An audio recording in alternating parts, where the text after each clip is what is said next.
Salam, Maliyyə 101 dərsinin ikinci leksiyasına baxırsınız.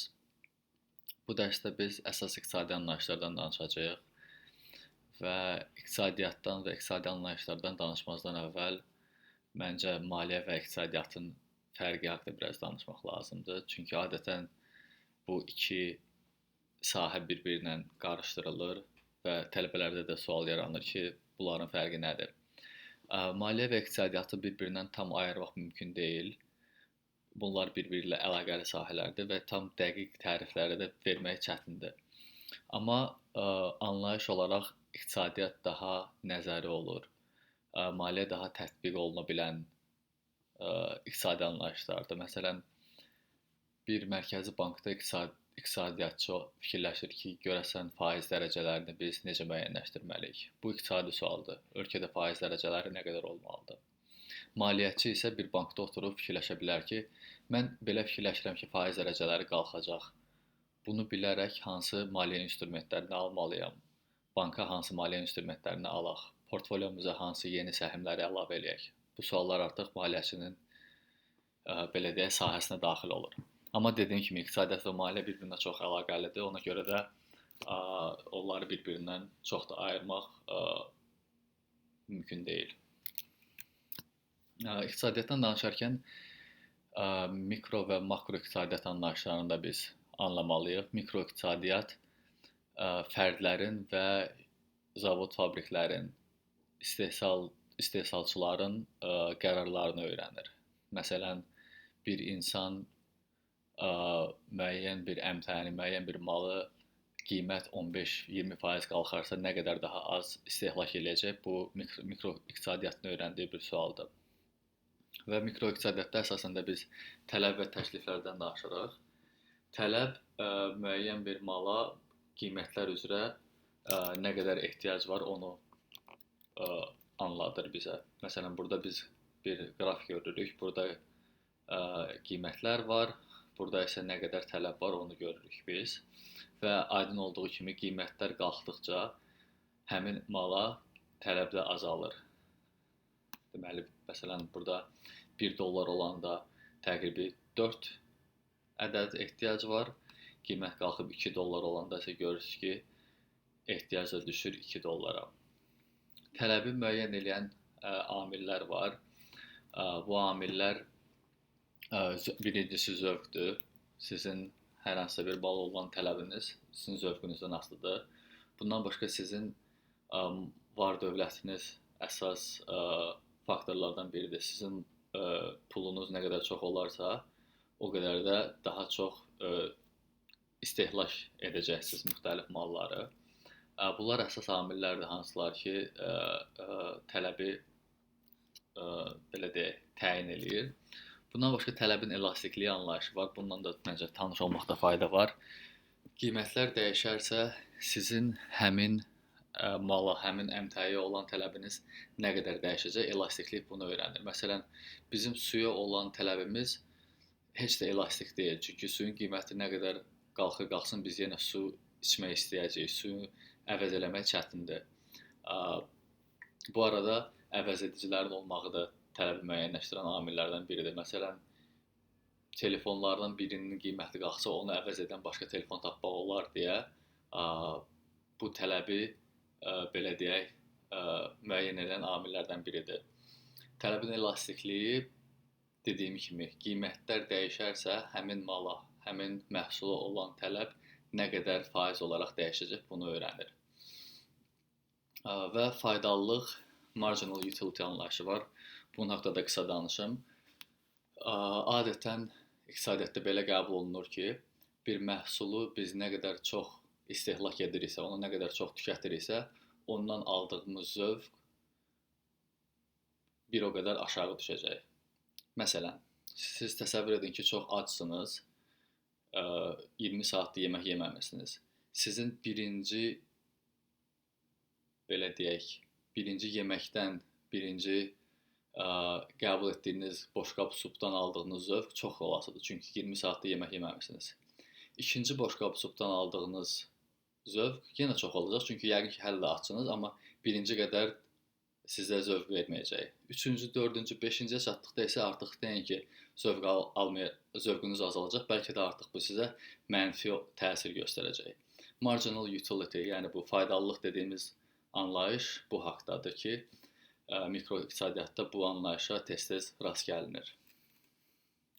Bu növbəti slayda keçməzdən əvvəl bir daha qeyd eləyək ki, bir məhsulun qiyməti müəyyənləşərkən biz onun tələb körvünə baxırıq, tələb xəttinə baxırıq. Adətən bu xətt üzü aşağı gedir. Yəni qiymətlər aşağı düşdükcə tələb çoxalır və tərsinə qiymətlər azaldıqca, qiymətlər yuxarı qalxdıqca tələb də azalır. Bizim tələbimiz haqqında danışdıq, bəs həmin məhsula təklif nə qədərdir? Yəni şirkətlər, zavod, fabriklər həmin o istehsal olunmalı məhsulu nə qədər istehsal edirlər? Bunu da biz təklif qrafında görə bilərik. Burada isə qiymətlər qalxdıqca təklif də artacaq. Qiymətlər qalxdıqca təklif artır. Niyə görə? Çünki bir zavod bir məhsulu 10 dollarda müəyyən qədər istehsal edirsə, o qiymət 100 dollar olanda o zavod daha çox istəyəcək ki, istehsal etsin və daha çox pul qazansın. Adətən təklifi müəyyənləşdirən amillərdən danışarkən iqtisadçılar dəyişən və sabit xərclərdən danışırlar və siz bir maliyyəçi olaraq bu xərclərin anlamını bilməlisiniz. Sabit xərc nədir? Təsəvvür edin ki, siz bir zavod icarəyə götürmüsünüz və onun aylıq haqqı 1000 dollardır. Siz orada əgər bir dənə məhsul istehsal eləsəniz, həmin 1000 dolları ödəməlisiniz. Siz orada 100 məhsul istehsal eləsəniz, yenə də həmin o 1000 dolları ödəməlisiniz. Çünki bu sabit xərcdir. Siz onu icarəyə götürərkən icarədara demirsiniz ki, mən 5 məhsul istehsal edəcəm və ya 10 məhsul. Onun üçün elə də maraqlı deyil. Onun o zavodu var, o sizə icarəyə verir həmin o 1000 dollara və sizin nə qədər məhsul istehsal etməyinizdən asılı olmayaraq siz o 1000 dolları ödəməlisiniz. Dəyişən xərc nədir? Dəyişən xərc məhsula görə dəyişən xərcdir. Məsələn, siz daha çox məhsul istehsal edəndə daha çox xam mal tələb edəcəksiniz, daha çox işçi qüvvəsi tələb edəcəksiniz və həmin bu xərcləriniz də məhsulun miqdarı artdıqca artacaq. Dəyişən və sabit xərclər dedikdə biz bu anlayışları nəzərdə tuturuq ki, onlar bir şirkət nə qədər məhsul bazara təklif eləyə bilər, bunu müəyyənləşdirən əsas amillərdir.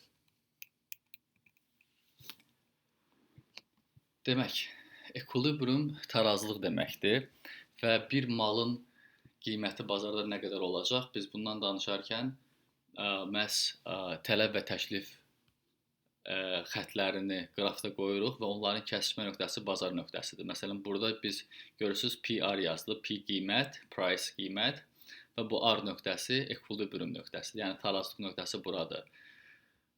Bu qiymətdə tələb və təklif üst-üstə düşür deyə bazar qiyməti bu qədərdir.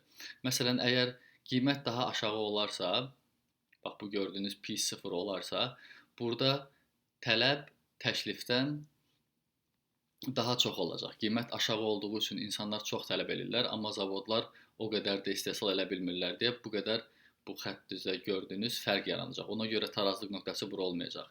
Məhz bu PR dediyimiz nöqtədə tələb və təklif üst-üstə düşür deyə məhsulun qiyməti bu nöqtədə olacaq. Bu biraz nəzəridir, çünki biz heç də hər şirkət, heç də hər bir insanın belə tələb təklif xətləri bilinmir, amma nəzəri olaraq iqtisadçılar bu xətlərdən kifayət qədər çox istifadə edirlər. Tələb və təklif üzərində qiyməti müəyyənləşdirməsi məhz belə olur. Bundan başqa tələb və təklifdən başqa müxtəlif rəqabət mühitləri var ki, qiymətin müəyyən olunmağına təsir edirlər.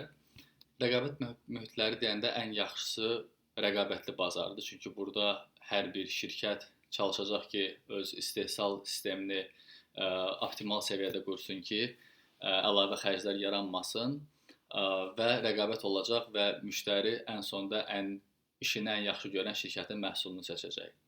Amma heç də həmişə rəqabət mühiti belə əlverişli olmur. Monopoliya və duopoliya bazara təklif edən şirkətlərinin sayına görə müəyyənləşir. Monopoliyada bir şirkət olur, duopoliyada 2. Bundan başqa oligopoliya da var, burada artıq bir neçə şirkət olur. Amma monopoliya və duopoliya uyğun olaraq 1 və 2 təklif edən şirkətin olmağıdır. Bundan başqa monopsoniya və duopsoniya da var ki, bəzən bir böyük şirkət var ki, bütün bazarı o nəzarət edir. Təklif edən olaraq yox, alıcı olaraq. Əgər bu sizə çox qəribə səslənirsə, duopsoniya nümunəsini verim, sizə aydın olsun. Amerikada böyük şirkətlərin IT üzrə mütəxəssislərə həmişə ehtiyacı olur və onlar öz aralarında belə razılığa gəlmişdilər ki, bir-birinin işçilərini təklif eləməsinlər ki, həmin o işçi bazarında qiymət qalxmasın. Çünki həmin o IT mütəxəssisləri çox yüksək maaş tələb edirdilər və bir-birlərindən və bir şirkətdə işləyərkən başqasından təklif alanda həmin öz iş yerinə gedib deyə bilirdilər ki, mənim də maaşımı qaldır, çünki mən daha yüksək maaş təklifi almışam. Bax, bu duopsoniyaya nümunədir. Məsələn, Microsoft və Apple arasında bir dəfə belə anlaşma olmuşdu. Bu legal və qanuni anlaşma deyil. Ona görə də Amerika dövləti həmin şirkətləri məhkəməyə verib onlara böyük miqdarda cərimə almışdı. Dediyim kimi, sırf həmin o işçi bazarında qiymətə nəzarət etmək istədikləri üçün. Niyə bu nəzarət edə bilirlər? Çünki həmin o yüksək ixtisaslaşmış IT mütəxəssislərinə tələb məhz bu iki əllə sayılacaq qədər olan IT şirkətlərində idi. Google, Apple, Microsoft. Bu, dediyim kimi, heç tam rəqabətli olmayan bazara nümunələrdən biri idi. Məncə, mikroiqtisadiyyat haqqında danışdığımız əsas anlayışlardan belə deyək, üstündən keçdik. Biraz da makroiqtisadiyyatdan danışaq. Makroiqtisadiyyat daha böyük şəkli əhatə edir. Burada artıq biz fərdlərin və bir-iki zavod, fabrikin qərarlarına baxmırıq. Burada biz ölkə üzrə iqtisadi göstəricilərə baxırıq. Məsələn, makroiqtisadiyyatda tez-tez rast gəlinən anlayış ümumdaxili məhsuldur. Siz bəlkə də bu anlayış haqqında xəbərlərdə eşitmisiniz. GDP, ümumdaxili məhsul. Ümumdaxili məhsul bir neçə cür hesablana bilər. Məsələn, bunlardan biri xərcləmələr üsuludur, expenditure method. Burada iqtisadiyyatda bir ölkə ərazisində nə qədər pul xərclənilir, istər fərdlər tərəfindən, istər bizneslər tərəfindən, istər dövlət tərəfindən nə qədər pul xərclənilir, ümumi həmin o rəqəmi hesablayır. Bundan başqa gəlir üsulu ilə də siz hesablaya bilərsiniz ümumdaxili məhsulu. Çünki bir ölkə üzrə xərcləmə bir insanın xərcidirsə, başqasının gəliridir. Məsələn, sizin aldığınız maaş sizin üçün gəlirdirsə, sizin işlədiyiniz şirkət üçün xərcdir. Və yaxud da siz bir fərd olaraq bir dükana gedib orada 10 manat pul xərcləyirsinizsə, bu sizin üçün xərcdir, həmin dükan üçün isə gəlirdir. Ona görə də ümumdaxili məhsulu həm xərcləmələr üsulu ilə, həm də gəlir üsulu ilə hesablaya bilərsiniz. Təbii ki, dünyada lider ölkə iqtisadi olaraq Amerikada 30 trilyona yaxın ümumdaxili məhsuldan söhbət gedir. Bundan başqa isə Çin onlardan 10 trilyon daha az ümumdaxili məhsul var və digər Avropa ölkələri, Yaponiya var, Almaniya, Yaponiya, Hindistan sıralamada Amerika və Çinə baxmış daha az ümumdaxili məhsulları var. Bundan başqa digər bir makroiqtisadi anlayış inflyasiyadır ki, biz tez-tez bundan danışırıq. İnflyasiya bilirsiniz, qiymətlər qalxanda hamı inflyasiya deyir. Bax, həmin o anlayış inflyasiyadır. İnflyasiyanı tənzimləyən mərkəzi bank olur. Ən azından tənzimləməyə çalışan mərkəzi bank olur ki, onlar istəmirlər ki, ölkədə inflyasiya yuxarı olsun. Biz bu haqda növbəti dərslərindən daha ətraflı danışacağıq, amma bunu bilməyiniz lazımdır ki, inflyasiya adətən ölkədəki pulun miqdarına uyğun olaraq müəyyənləşir. Yəni, biz o keçən dərsdə danışdığımız pul çap olunursa, inflyasiya da yuxarı qalxır. Əgər keçən dərsdən yadınızdadırsa, 5 trilyon, 2 il ərzində Amerikanın 5 trilyon pul çap elədiyini demişdik. Bax, həmin o uyğun dönəm ərzində, 2 il ərzində həm də inflyasiya qalxdı. Niyə? Çünki dövriyyədə pul çox idi. Deməli, inflyasiya yuxarı olacaq. Əgər məhsul istehsalı o qədər artmırsa, söhbət gedir, biz 30% pul artımının çoxalmağından danışmışdıq. 30% aydın məsələdir ki, 2 il ərzində ümumdaxili məhsulu qaldırmaq olmaz. Ona görə inflyasiya bu 2 il ərzində qalxdı. Başqa bir makroiqtisadi anlayış faiz dərəcələridir. Faiz dərəcələri də yenə Mərkəzi Bankın adətən müəyyən etdiyi bir anlayışdır. Onlar özləri, burada siz həmin bu boz xətt üzrə görürsünüz Amerikadakı faiz dərəcələrini, Mərkəzi Bankın faiz dərəcələrini. Bu faiz dərəcələri adətən ölkədəki banklar Mərkəzi Bankdan hansı faizlə borc ala bilər, onu müəyyənləşdirir. Və həmin o faiz dərəcələrini Mərkəzi Bank müəyyənləşdirdikdən sonra iqtisadiyyatdakı digər faiz dərəcələri də, məsələn, ipoteka dərəcələri də ona uyğun müəyyənləşir. Görürsünüz ki, burada ipoteka dərəcəsi, üzr istəyirəm, faiz dərəcəsi 1-in altındadır. Onun üzərinə bir neçə faiz gəlirik və bankların borclanma faizini alırıq, bankların funding costu, belə deyək, onu alırıq və onun da üzərinə biraz faiz dərəcəsi gələndə ipoteka dərəcəsi nə qədər olur, onu almış oluruq. Adətən dediyim kimi faiz dərəcələri Mərkəzi Bank tərəfindən müəyyənləşir və onun üzərinə də banklar faizlər gəlib özləri borclanırlar və uyğun olaraq da müştərilərə ipoteka dərəcələri təklif edirlər. Bundan başqa makroiqtisadiyyatdan danışarkən fiskal və monetar tədbirlərdən danışmalıyıq. Fiscal and monetary policy. Siz bu anlayışla nə vaxtsa tanış ola bilərsiniz, amma qısa olaraq onu deyim ki, fiskal tədbirlər dövlətin müəyyənləşdirdiyi tədbirlərdir. Məsələn, vergi dərəcələri. Dövlət müəyyən edir ki, vergi dərəcəsi nə qədər olacaq. Bu 5% ola bilər, 20% ola bilər, bəzi ölkələrdə 50%-ə qədər qalxa bilir vergi dərəcələri. Bu dövlətin müəyyən etdiyi bir qərardır və ölkə iqtisadiyyatına təsir edir. Xatırlayırsınızsa, bu xərcləmə üsulundan danışmışdıq biz ümumdaxili məhsulun. Burada fərdlərin xərcləməsi var, consumption, investisiyalar var, bu adətən bizneslərin xərcləmələridir və G burada government, yəni ki, dövlətin xərcləmələridir. Dövlət əgər daha çox pul xərcləyərsə, ümumdaxili məhsul qaldıra bilər, amma dövlət pul xərcləməsi üçün də özünün pulu olan tələbi ödənməlidir. Bu ya vergilərdən olur, ya əlavə gəlir mənbələri, məsələn, neftdən, qazdan gələn gəlirlər dövlətin nə qədər pul xərcləyə biləcəyini müəyyənləşdirir. Demək ki, fiskal tədbirlərə daxil oldu nələr? Vergi dərəcələrini müəyyənləşməyi və dövlət nə qədər pul xərcləyəcək, iqtisadiyyatda dövlətin büdcəsi nə qədər olacaq, həmin tədbirlər fiskal tədbirlərdir. Monetar tədbirlər isə danışdığımız faiz dərəcələrinin adətən müəyyənləşdirilməyidir və dövriyyədə nə qədər pul olacaq odur. Monetar tədbirlər Mərkəzi Bankın, fiskal tədbirlər isə dövlətin iqtisadiyyata təsir mexanizmlərini öyrənir. Son olaraq iqtisadi düşüncə məktəblərindən danışaq. Adətən belə anlayışlar var: sağçılar, solçular, klassiklər, davranış iqtisadçıları. Bu anlayışlar haqqında qısa danışım. Solçular adətən dövlətin belə deyək, payının çox olmağını istəyirlər iqtisadiyyatda. Onlar elə bilirlər ki, onların düşüncəsinə görə dövlət daha çox pul xərcləməlidir. Keynesian məktəbinin nümayəndələri də eyni cür fikirləşir. Onlar aktiv dövlətin iqtisadiyyatda rolunu tez-tez qabardırlar.